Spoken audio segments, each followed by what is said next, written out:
అందరికీ నమస్కారం. తెలుగువారు సంక్రాంతిని పెద్ద పండుగ అని పిలుచుకుంటారు. మరి అంత ముందుగా పెద్ద పండుగ అని పిలుచుకోవడానికి కారణం ఏంటి? అసలు తెలుగు వాళ్ళైనా సంక్రాంతి పండుగను ఎవరెవరు జరుపుకుంటారు? ఇలాంటి విషయాలు చాలామంది తెలుసుకోవాలని ఇంట్రెస్టింగ్గా ఎదురు చూస్తూ ఉంటారు. వాళ్ళ కోసమే ఈ వీడియో. అదే కాకుండా సంక్రాంతి గురించి పెద్దల పండుగ అని అనడానికి కారణం ఏంటో కూడా మనం ఈ వీడియోలో తెలుసుకుందాం. నిజానికి మకర సంక్రాంతి ఈ పండుగ జనవరిలో వస్తుంది. సూర్యుడు మకర రాశిలోకి ప్రవేశిస్తాడు కాబట్టి మకర సంక్రాంతి అంటారు. ఈ విషయం అందరికీ తెలుసు. పురాణాల ప్రకారం చెప్పాలంటే సూర్య భగవానుడు ఆ రోజు తన కొడుకు శని ఇంటికి వస్తాడట. తండ్రి కొడుకుల కలయికగా కూడా ఈ సంక్రాంతి పండుగ గురించి చెప్తుంటారు. అసురుల మీద మహావిష్ణువు విజయం సాధించడానికి గుర్తుగా ఈ పండుగ చేసుకుంటారని ఇంకొంతమంది అంటుంటారు. అయితే నిజం చెప్పాలంటే ప్రతి నెలలో కూడా సంక్రాంతి అనేది వస్తూ ఉంటుంది. మకర రాశిలోకి సూర్యుడు ప్రవేశించినప్పుడు మాత్రమే మనం చేసుకునే ఈ పండుగ మకర సంక్రాంతి. అయితే ఫస్ట్ పండుగ సంక్రాంతి అంటారు. ఎందుకంటే ముఖ్యంగా కొత్త సంవత్సరంలో వస్తుంది కాబట్టి ఫస్ట్ పండుగ. దీన్ని చాలామంది చాలా గ్రాండ్గా చేసుకుంటూ ఉంటారు. ముచ్చటగా 3 రోజుల పాటు ఉంటుందండి ఈ పండుగ. భోగి, సంక్రాంతి, కనుమ ఈ 3 రోజులు పండుగ చేసుకుంటారు. అందుకనే ముక్కనుమ అని కూడా అంటుంటారు కొంతమంది. అంటే 3వ రోజు కనుమ వస్తుంది, ముక్కనుమ అని అంటుంటారు. ముఖ్యంగా తెలుగు రాష్ట్రాల్లో అయితే మాత్రం సంప్రదాయ దుస్తులతో ప్రతి ఒక్కళ్ళు ప్రతి ఇంట్లో అద్భుతంగా జరుపుకునే పండగ ఏంటి అంటే ఖచ్చితంగా సంక్రాంతి అనే చెప్తుంటారు. ఈ పండగ అనేది 3 రోజులే కాదు, నెల రోజుల ముందు నుంచే స్టార్ట్ అవుతుంది ఈ హడావుడంతా కూడా. ఎందుకంటే ఆ రోజైతే ప్రతి కొత్త అల్లుళ్ళు ఇంటికి వస్తారు. ప్రతి ఒక్కళ్ళు ఈ పండుగ చేసుకుంటారు. ఇంటి ముందు రంగురంగుల ముగ్గులు వేసుకుంటారు. ఆ ముగ్గుల మధ్యలో గొబ్బెమ్మలు పెడతారు. ఇంకా హరిదాసు సంకీర్తనలు, చాలా పిండి వంటలు, ఎడ్ల పందాలు, గంగిరెద్దులు ఆ రోజు అన్నీ చూడొచ్చు. అయితే ఈ పండుగ టైంలోనే పంట చేతికి వస్తుంది రైతులకి. సో ఖర్చు పెట్టడానికి కూడా వాళ్ళు కొంచెం వెనకాడకుండా వచ్చిన ధాన్యానికి విలువ ఇస్తూ, మనం తినే ఆహారానికి విలువ ఇస్తూ జరుపుకునే పండుగే ఈ సంక్రాంతి. అందుకే రైతులు సంక్రాంతికి చాలా ప్రాముఖ్యత ఇస్తారు. అందుకనే వాళ్ళ చేతిలో డబ్బులు ఉన్నప్పుడే ఈ పండుగ వస్తుంది. అలాగే ఈ పండుగను కూడా వాళ్ళు చాలా గ్రాండ్గా జరుపుకోవడం అనేది మనం చూస్తూ ఉంటాం. సంక్రాంతికి చాలా రకాల పేర్లు ఉన్నాయని ఎంతమందికి తెలుసు మీలో? సంక్రాంతికి చాలా రకాల పేర్లు ఉన్నాయండి. మన దేశ వ్యాప్తంగా ఈ పండుగ చేసుకుంటూ ఉంటారు. అయితే మకర సంక్రాంతి మనం జరుపుకుంటాం కదా, గోరఖ్పూర్లో గోరఖ్నాథ్ ఆలయానికి ఖిచిడి సమర్పిస్తారు. అది ఆనవాయితీగా వస్తుంది. అయితే ప్రయాగ్రాజ్లో మాఘ్ మేళా నిర్వహిస్తుంటారు.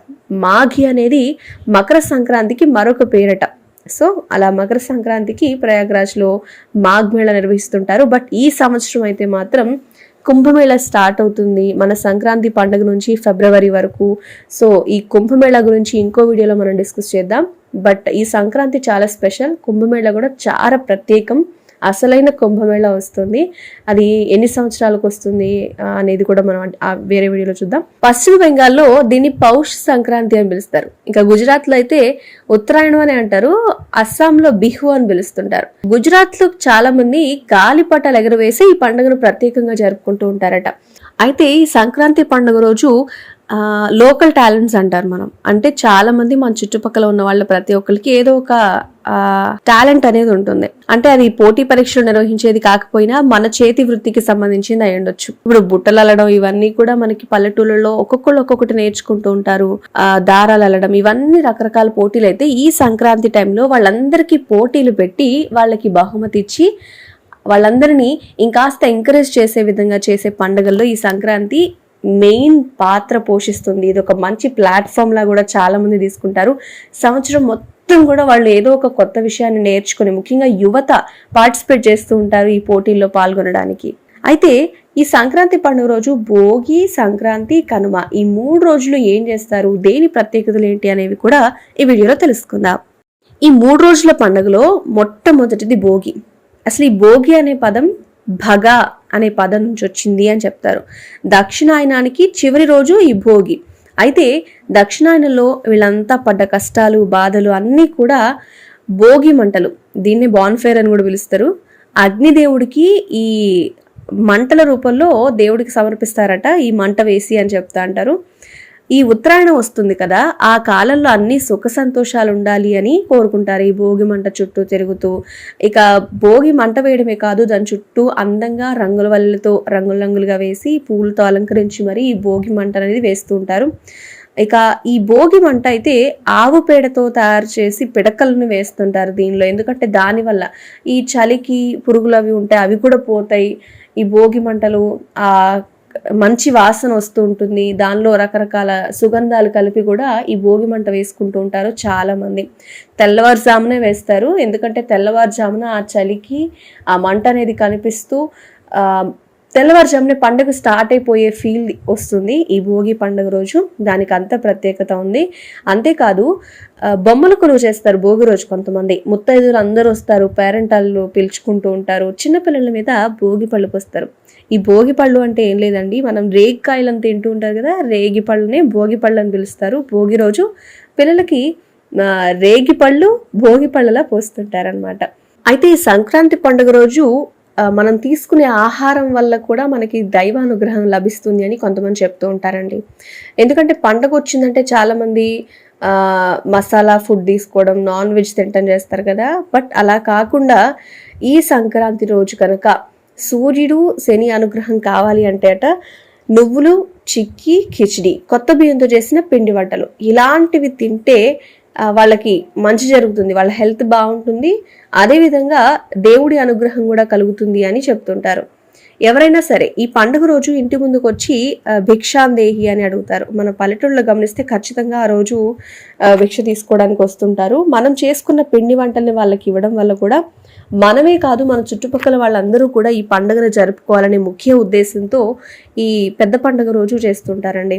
అంతేకాదు ఈ సంక్రాంతి పండుగని పెద్దల పండుగ అని పిలుస్తుంటారు కదా, దాని గురించి కూడా మనం ఇప్పుడు తెలుసుకోబోతున్నాం.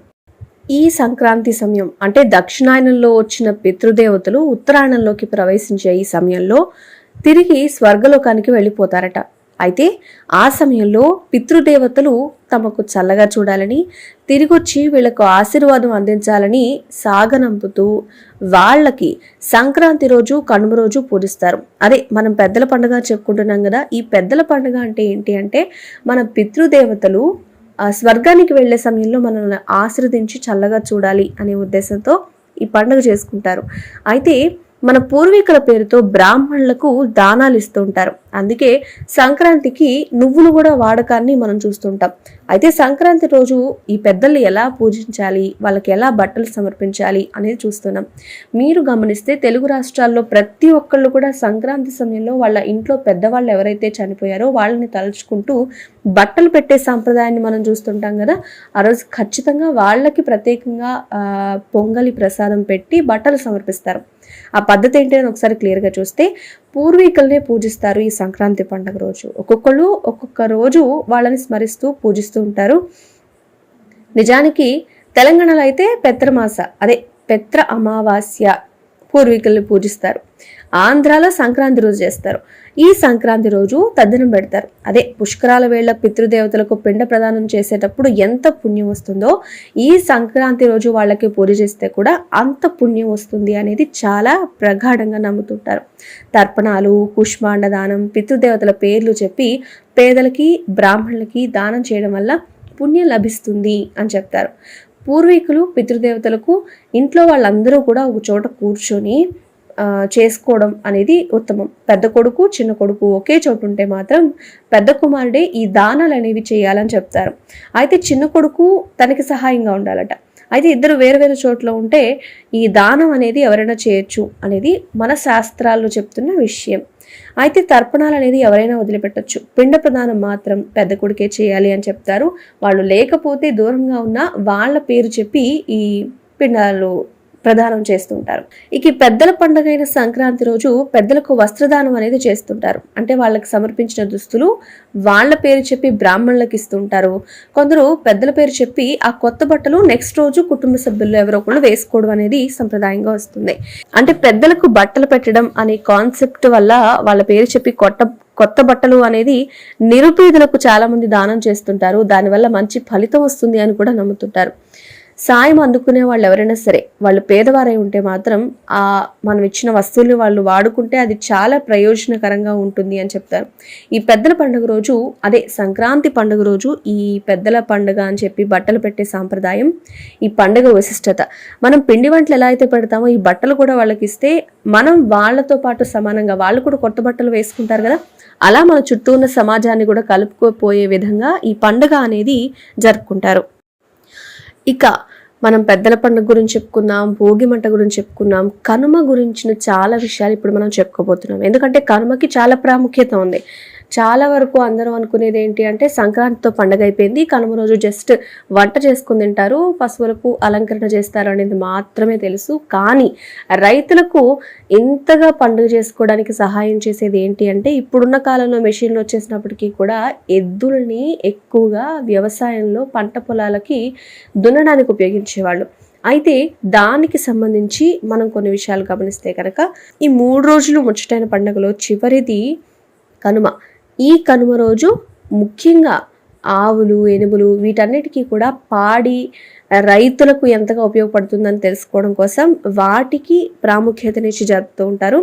ముఖ్యంగా పశువులకి పొద్దున్నే లేచి శుభ్రంగా కడిగి వాటికి పసుపు కుంకుమ పెడతారు, గజ్జెలు కడతారు, కాళ్ళకు మువ్వలు వేస్తారు, వాటి కొమ్ముల్ని సరిచేస్తారు. అంతేకాకుండా ఆ కొమ్ములకి రంగురంగుల కాగితాలు అంటించడం, చాలా అందంగా అలంకరిస్తూ ఉంటారు ఆ పశువులన్నిటినీ కూడా. చాలా క్రియేటివిటీతో పశువుల అలంకరణ అనేది జరుగుతుంటుంది.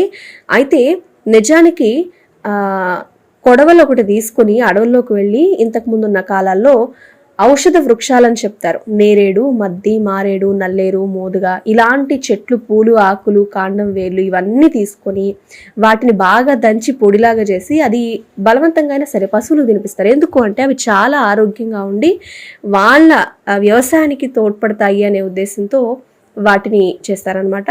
వాటికి అప్పుడు జబ్బులు రాకుండా ఉంటాయి. ఈ పండుగ రోజు దాన్ని చాలా ప్రాముఖ్యతతో జరుపుకుంటూ ఉంటారు. అంతేకాదు ఎడ్ల బండులన్నీ అలంకరించి ఎడ్ల బండి పోటీలు అనేవి కూడా సరదాగా జరుపుకునేవాళ్ళు. కానీ ఇప్పుడున్న పరిస్థితుల్లో అలా జరుపుకోవడం అనేది లేదు. నిజానికి కోళ్ళు, మేకలు, పొట్టేళ్ళని బలిచ్చే ఆచారం కూడా ప్రస్తుతం అనేది మనకు కనిపిస్తుంది. ఆ రోజు ముఖ్యంగా ఈ మూగ జీవాలని బలిచ్చి తినే సాంప్రదాయం అయితే చాలా మంది ఫాలో అవుతారు ఈ కనుమ రోజు. నిజానికి పిండి వంటలతో సంక్రాంతి రోజు ఉంటే కనుమ రోజు మాత్రం మసాలా వంటలు ఉంటాయి అనేది మాత్రం మనం చూస్తుంటాం. ఏది ఏమైనప్పటికీ ఈ సంక్రాంతి పండుగ అనేది మనం తినే ఆహారానికి ప్రతీకగా రైతుకి పండుగ లాంటిది. అదేవిధంగా రైతుకి ఉపయోగపడే పశువులకు అదే పాడి పంటకి కూడా ఇది ముఖ్యమైన పండుగగా చెప్పుకోవచ్చు. ఈ వీడియో కనుక సంక్రాంతి గురించి మీకు తెలుసుకోవాలనిపిస్తే ఖచ్చితంగా చివరి వరకు చూడండి. ఈ వీడియో చూసి ఈ వీడియో మీకు నచ్చినట్టయితే మా ఛానల్ని లైక్ చేయండి, షేర్ చేయండి, సబ్స్క్రైబ్ చేసుకోండి.